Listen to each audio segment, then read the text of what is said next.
Many things you've already heard, but it sounds like some of the things you're talking about are how do you overcome tough situations and how do you avoid getting into a depression and then not be all you can be.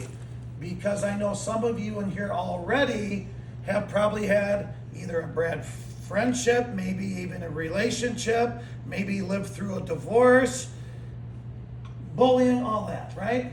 So everybody experiences that. And when you go through something like that, sometimes you feel like you're the only person who's ever experienced that.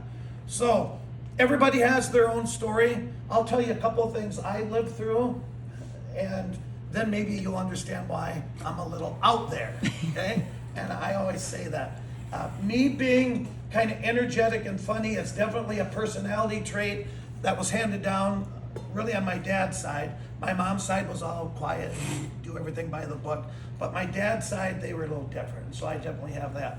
But what I did as a young age is I found humor, spending a lot of time outside in sports. I shot more baskets by myself than anybody alive. Not as good as Caitlin Clark, but I shot a lot. But when I was young, I had a speech impediment called stuttering. And it was awful. This is how it sounded. And I bet someone will laugh. Hey Rick, do you want to read today? Yeah. I'll read for you. And all the friends, people would laugh. So I remember that really bothered me to the point where I didn't want to go to school. One day I hid under the bridge on the way to school. Now this is how ignorant I was. I think I was in third grade. I'm like, I'm not going to that place. I don't want to go somewhere where they make me feel bad. So I hid under the bridge all day, threw rocks in this little creek and found some crawdads, crayfish. And then when school was over, I walked out of there and went home like it was.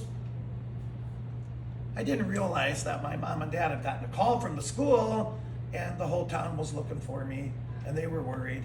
And they asked me, why didn't you go to school? I said, I'll say the sentence without stuttering, like I'm sure I did. I said, I really don't want to go there. Everybody makes fun of me.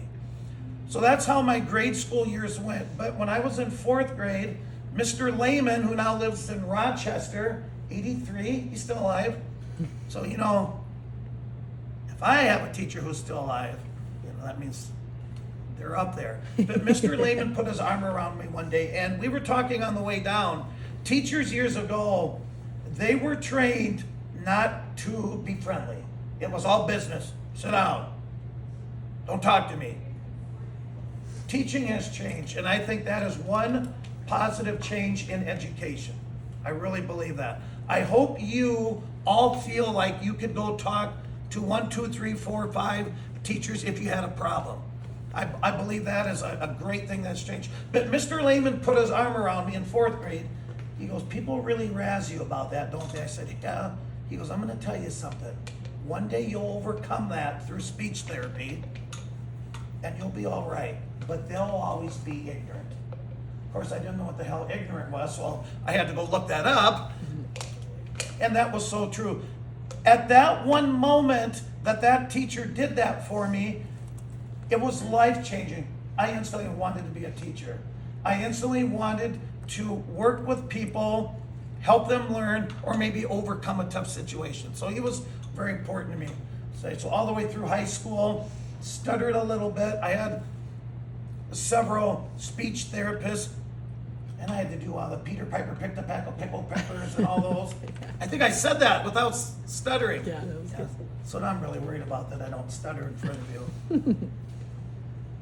Now, I could have folded my cards. I could have said, well, you know what? School sucks. Everybody's mean. But he helped me realize if you keep working, you'll be all right.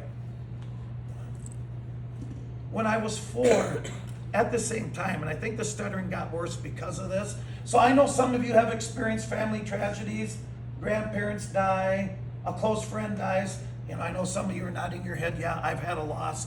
When I was 4, my older brother was 8, and one day was like this, and he kept telling my mom, who was a nurse, I have a terrible headache. I can see 2 plates. When I hold my glass, I can see 2 of them. Of course, my mom said, eat. but nobody knew that he had brain cancer and a tumor had burst and he was bleeding to death in his head. So I can still remember him saying that, and the very next day, he could not move his arms or legs. The blood in the brain had not allowed the brain to send those electrical impulses. I'm not a science guy, but anyway, rushed him to the hospital. I remember my mom and I walking him in there, and down to the floor he went and seizured, and then died right there on the floor. And that's a lot for a 4-year-old to see. And I didn't know what death was, so my mom said, God took Randy. Well, took him where? Well, he took him to heaven. So then at the funeral, it was open casket, and I kept looking at my brother. I'm like, Mom, God didn't take him. He's right there. It's like, no, his soul went to heaven. Then I asked what a soul was, and they tried to explain it to me. You know, and I was one of those little smart-ass kids who I was not going to shut up until I got the answer I wanted to get. So they tried to tell me what a soul was. It didn't make any sense to me. Days after that, so we shared the same bedroom. And my folks didn't understand. That was very traumatizing. I think they were traumatized themselves. They were 27 and 28. And by the way, your coping skills to deal with things in your teens, preteens, 20s are not as good as they should be. That doesn't mean you're not smart. Doesn't mean you don't care about people. When you get maybe in later 30s and 40s and you've dealt with a few things, you're like, whatever. But it's tough. But I remember laying in that bed and I was looking up because they told me God took Randy, right? So my young years were very traumatizing because I kept looking up in there and like, don't get me. I didn't do anything. And I was very afraid. I hid under the bed. I hid in the closet. And I learned as a defense mechanism to turn the radio on. Anybody sleep with TV on, radio on? You have to have some kind of noise? Anybody? Yeah, I still do that today. I'm be 55. So that's been over 50 years ago. So my childhood was not the best. Parents fought a lot. Never got divorced. But it was yelling, and sometimes I saw hitting, and thank God I had grandma. Grandma was like the best. Anybody have like grandparents who are the best, maybe even cooler than parents? Yeah, that happens a lot because they're mellow, they get things.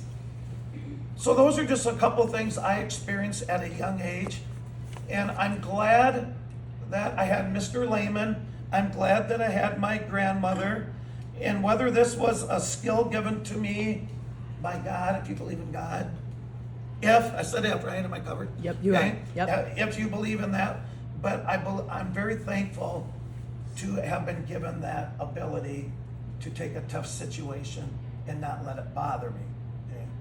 To the point where I couldn't be successful. I see kids right now, I couldn't get my homework done. I got back from a track meet at 9:30. I said, okay, well, what'd you do from 9:30 to 10:30? Well, I just relaxed. I said, no, you should do your homework.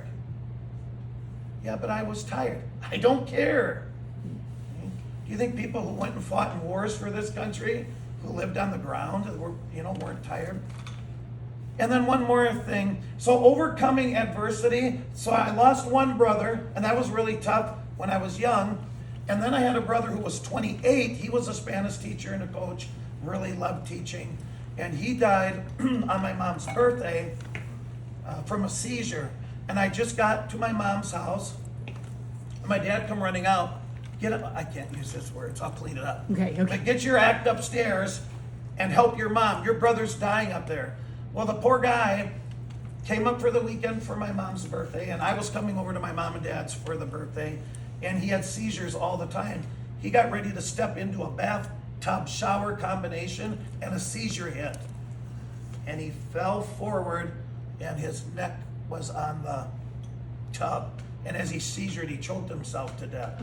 So my dad said, get up there and help my mom. And I think my mom was in shock because she's master's in nursing and very good nurse and smart. Never had anything less than an A.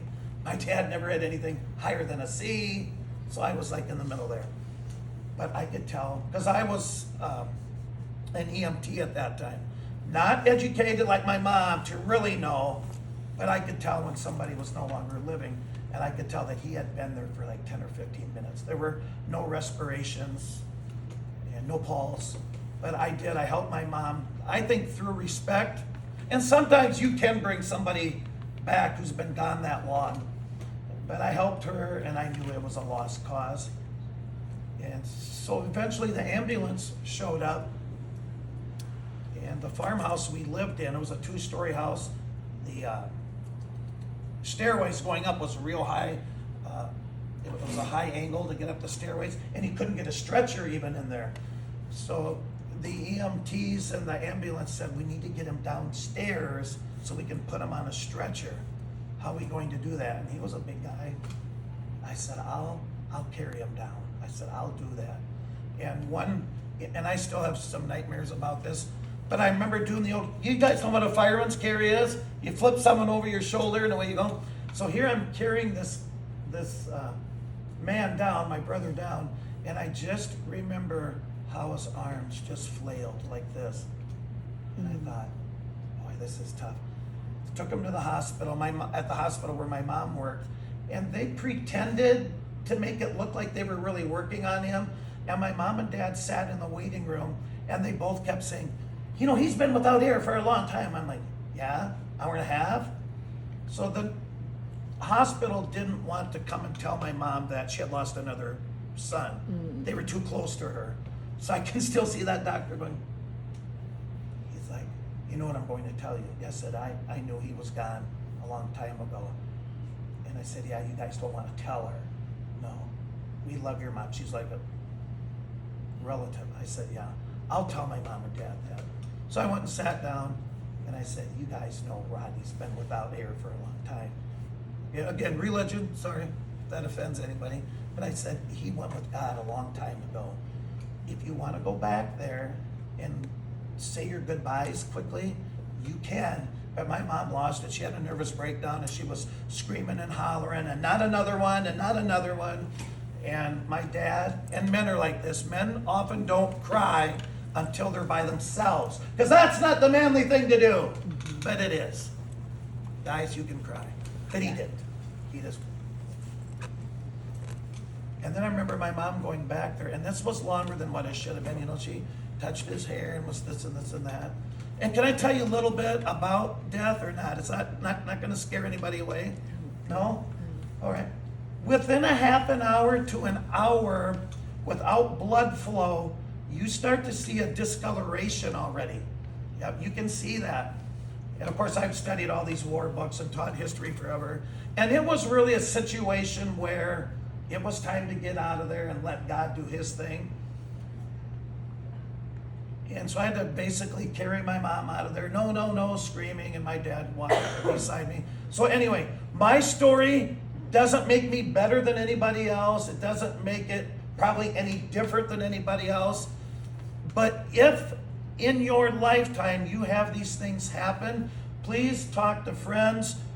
Please, if you have a religion, rely on them, rely on your family, and just sometimes say, it happens to all of us. Yeah. And I lived through a divorce. Yeah. I was standing in the lunch line one day coaching varsity football, and this police officer came up to me and goes, are you Rick Meisner? I'm like, yep, these are for you. And all the football guys are in the lunch line too. What'd you do, like rip off a store or something? I said, no, I had no idea. Well, my wife was seeing somebody else behind my back, and I didn't know that, and these were divorce papers. Yep. And then she also made it so that I could not go home because she was living there. And so they call it like a temporary restraining order. I mean, I didn't hit her or beat her up or any of that. Like sometimes they have a restraining order. I couldn't go home. And I didn't have a house. So of course I said, geez, what the hell am I going to do now? So I called Grandma, and I said, Grandma, you're never going to believe it. Yeah, the bedroom's all ready for you. I said, well, I haven't told you what it is yet. She said, I watched that lady look at you in the last couple months. And that's why grandparents are really cool. They know shit.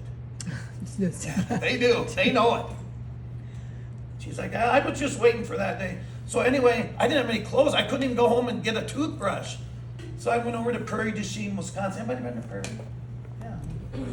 So I had to buy clothes and, yeah. But I was able to have a good relationship with my kids. They came over a lot and made the best of it. So in your lifetime, some of you will have almost zero of what I talked about. Zero. You'll be like smooth sailing. I would say 1 out of 3 of you will have something like that happen. It doesn't happen to everybody. And the last thing I better leave you with, because I get to be too windy here. We're reading a Vietnam book from an Iowa author. He lives in the same town I do. He went to Vietnam with 20 friends, and he was the only one to come back. He lost them all. And many of them, you know, when you're fighting in a war, you're looking for the enemy constantly, because in Vietnam, it's all jungle. Plants are 6-8 feet tall. You're trying to get through the grass and look for the enemy, and the enemy would often hide up in trees and snipe you from there. So he lost all of his friends, and he's coming to talk to us about pain and loss and suffering. That guy said the same thing. I saw more by the time I was 19, because he went to Vietnam when he was 18. Are you guys, what, 13? 12? Yeah. So, I mean, he calls himself a kid. When you're 18, you want to be called a young adult, but you're kind of still kids. But he will talk about when he came home. The first night he came home from Vietnam, he tried sleeping in a bed. That didn't work, because he had been sleeping on the ground for a full year. In Vietnam, he served a tour. They call it a tour. That's 1 year. That's a fancy name for. So he couldn't sleep in the bed. So then he got, and it was at his mom and dad's house.